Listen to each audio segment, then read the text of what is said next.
Quel message clé, vous pouvez nous donner pour les hygiénistes concernant cette, revue de littérature? Bonjour à tous, bonjour Pierre. Bonjour Céline. On est ensemble aujourd'hui au congrès de la CF2H à Lille et on vient de sortir de la session, du best-of, de la littérature et on aimerait bien savoir, quel message clé, vous pouvez nous donner pour les hygiénistes concernant cette, revue de littérature? Alors déjà oui, effectivement la session, best of, c'est une session historique du congrès et donc très subjective aussi, et un des articles que j'avais retenu moi, c'était, sur le séquençage du génome complet, en temps réel pour pouvoir détecter les épidémies, et je pense que les établissements devraient mettre le paquet au niveau, financier Mmh. pour, pouvoir investir dans ce genre de plateforme et aider ensuite les équipes d'hygiène à une meilleure détection des épidémies. À contrario, on a une étude, nous, sur une investigation d'une épidémie, de Bacillus cereus, où là, pour le coup, j'allais dire la génomique ne sert à rien, mais, en tout cas, à montrer des souches polyclonales, donc il y avait peu d'intérêt à le faire en rétrospectif. Par contre, de mesurer la pression environnementale du Bacillus cereus, ça, c'est très intéressant en néonates.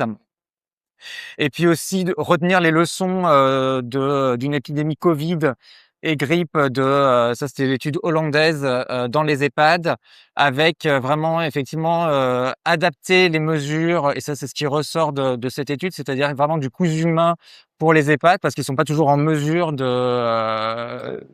d'appliquer, on va dire, des protocoles standards, Mmh.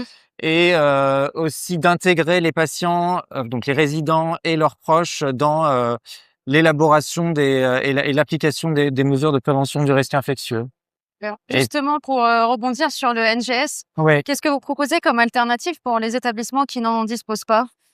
Comment ils peuvent faire de façon plus simple, Bah, soit, se reposer sur, les établissements, qui peuvent en faire? qui peuvent en faire, et qui peuvent, effectivement, on viendra peut-être à ça, hein, c'est-à-dire d'avoir des grosses structures, qui Mmh. feront comme ça avec une transmission de souches par les établissements qui n'ont pas, accès à ces structures, pour que vraiment ça puisse bénéficier à l'ensemble des établissements. D'accord. Et puis, bah, si on élargit aussi un peu la focale, bah, il y a aussi, s'intéresser aux pays comme la République démocratique du Congo, où peuvent naître des épidémies, voire même des Mmh. pandémies, et donc aussi de la générosité internationale, et mettre de l'argent, dans ces pays-là pour développer les infrastructures et régler des problèmes socio-économiques qui peuvent acutiser même des problèmes infectieux, comme on a pu le voir dans cette, épidémie mystérieuse, maladie X en 2024.